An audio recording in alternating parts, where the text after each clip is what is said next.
Hi, I'm Chris here from Panorama Automotive. Look, I'm just doing a fitment of a Raingear wiper kit in a 56 Chev. This kit's actually made for 55 and 56. It seems to be a good kit, so I'm going to be doing it on a 56 Chev that has had a previous wiper kit installed.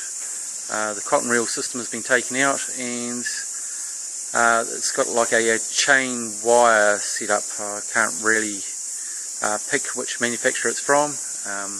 It makes a lot of noise, and the wipers skip across the screen with load, so I wasn't too happy with that. I advised the customer to get a better quality system, so that's what we've done, and we're going to give it a try. So I'll just briefly go over the few points later on, and hopefully a step-by-step which will help you install the kit, and hopefully you'll be able to do it fast and know what to do, and it won't be too much of a problem for you. Okay, here's the car. It's a nice tidy 56.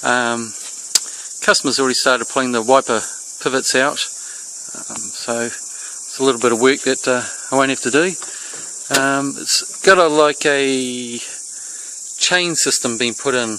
The cotton reel system has been taken out, the original system, and it looks like a chain style has been fitted, and it's not very good. It makes a lot of grinding noises, and the wipers skip all across the screen. So picking a better system hopefully will be the Raingear system. Looks like there's going to be plenty of room in there to fit it. This is a right-hand drive vehicle. The kit is actually for a left-hand drive vehicle, so it still looks as though there's plenty of room. So moving over to the kit,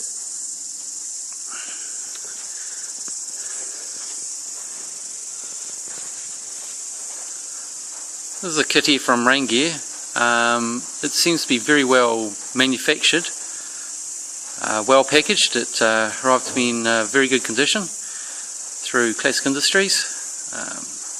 So just a quick overview: the manufacturing process of the brackets, pivots, and quality of the whole assembly looks very, very good. I'm quite surprised actually. It looks like a good modern motor with weatherproof connectors. It's like laser cut bracketry, good pivots, good quality bolts. Let's see, opposite side. The switch is a intermittent switch, 2-speed. Looks to be of good quality. Find out, I suppose, when we get it going. You notice that it's got the extension here. With the 56 dashes, there's actually a part of the dash that's in the way to stop the whole switch from moving forward. So having this extension is quite important, makes it fit better on the dash. The system that's in it at the moment has got quite a short switch, and it hits the dash quite quickly, and it's not a very nice fit. It's the old loom. Comes with a nut for the spindle nuts, just here. It's quite handy to have. Comes with all the connections, clips, a thank you card, and I've briefly looked at the instructions, and it seems to be quite simple. So hopefully it is, and they haven't forgotten anything. Alright, I'll make a start and get back to you soon. Okay, I've pulled the system that was in the vehicle out.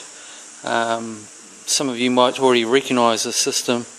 It's quite a common, by the looks of it, unit I've seen before. A lot of hot rods use them. It's the pull-push method. It's a wire with a corkscrew wire set up on top of it through a bit of bungee tube, which is bendable, which goes to this mechanism here that so it pushes it backwards and forth. Electric motor seems to be pretty good. It's just doesn't seem to like the load. The spindles have a gear inside them that runs on the cable, sandwiched by a bit of plastic, and it just seems to be too much load on this type of system. Whether or not it's an install error of the person who fitted it beforehand, but I've tried to make it go quiet and actually not skip, but I haven't been able to get it to do it, so that's why we're getting rid of it. Now this is the switch that came with the kit that was in the car.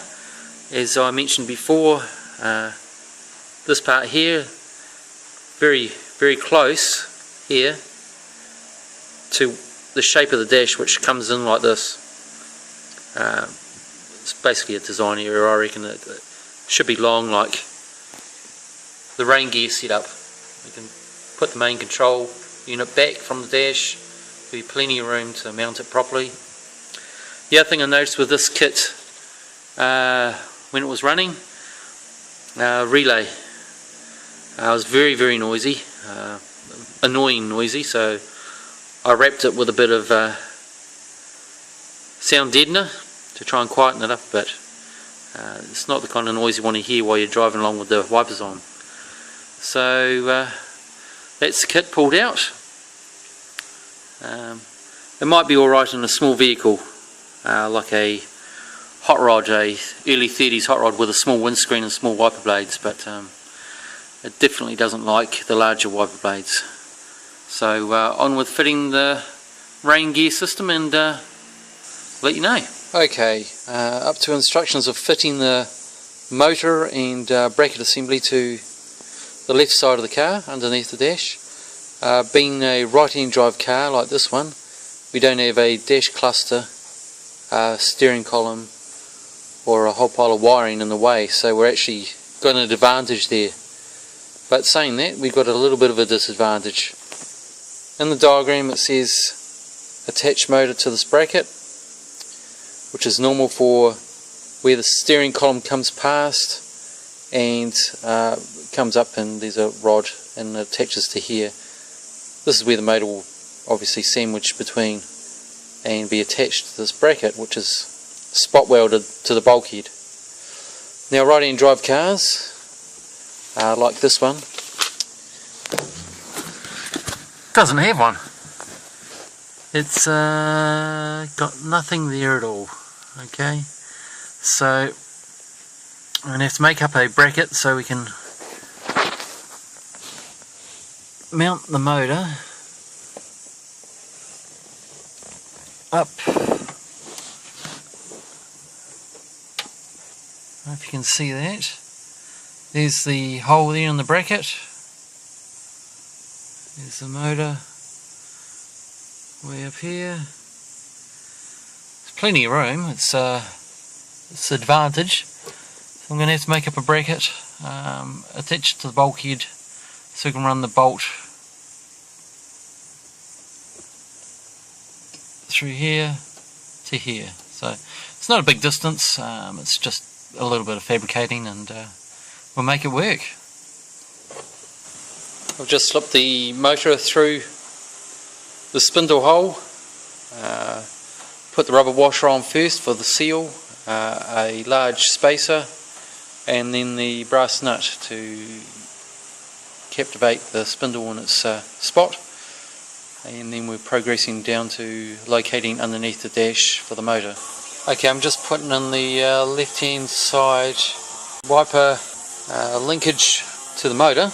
I've taken out the speaker grill, which is just above the clock. This is on the right hand drive vehicle, and I've installed the bush in the pivot rod, and it's definitely easier doing it this way. I tried doing it from underneath, but it's just nasty, so getting it on there is not too bad. And after that we've just got to slip the clip on and connect the two rods up, which the other one is just here, this one here, join up here. It's got slotted holes there, and it's just a matter of getting the adjustment right and tightening them up. Okay, moving on to locating the motor and left-hand bracket assembly. With left-hand drive vehicles, with that stud or bolt that comes into the bulkhead, it'd be obviously quite an easy job. Right-hand drive vehicles like this one, I've located the motor and bracket into the correct spot, marked a hole to be drilled through the mounting bracket, and I'll move that away. See the yellow mark there? That's where I'm going to be drilling a hole. I'll then proceed to put a bolt through from the other side in through the vent, which will seal up so it won't leak any water, and provide a good secure mounting support for the wiper motor. Okay, I've got my angle drill, which is 5/16 or 8mm, depending on the bolt that you're going to use. A pilot drill just below. It's the bolt I'm going to use. It's got a factory washer on it, a couple of other large washers, a spacer I've found which is about the right distance from the bulkhead to the frame of the wiper motor, and a good nut, a serrated nut. Now I've drilled the hole already.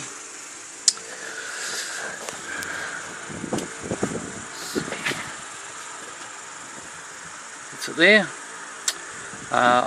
So now I'll take the vent panel off the outside below the windscreen, seal the bolt through, and should be done. Tighten that up from the inside. Okay, this is the sealer I'm using. I'm using something I use quite a lot, which is the 3M brand polyurethane seam sealer. Got the bolt, coated that side of the head of the bolt, both sides of the washer, so when it tightens up it should push the sealer through quite well. It'll be quite a permanent thing. I won't be able to get that apart again, so which is good, because I shouldn't need to. And this is the flange nut I'm going to use to be on the other side with the washer, and that will become my stud. Okay, this is it functioning now. As you can see, it's got a very good action.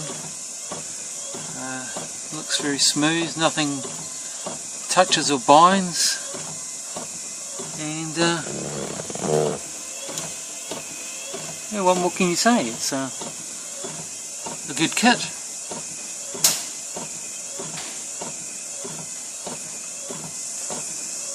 All fitted and running nicely. As you can see, it's moving well, no jumping or shuddering.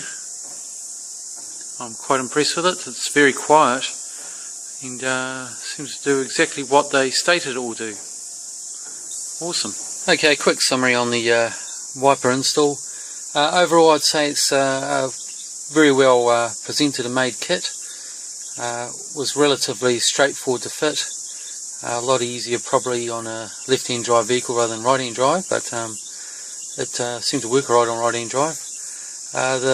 Probably the most important thing when doing the kit was to make sure, when finished, like following the instructions, to make sure the loom and wires are tucked up well out of the way of any mechanism or moving part. Other than that, the switch works well. It's quiet, clears the screen well, and I'd say it's probably a good 9 out of 10. Okay, thanks a lot.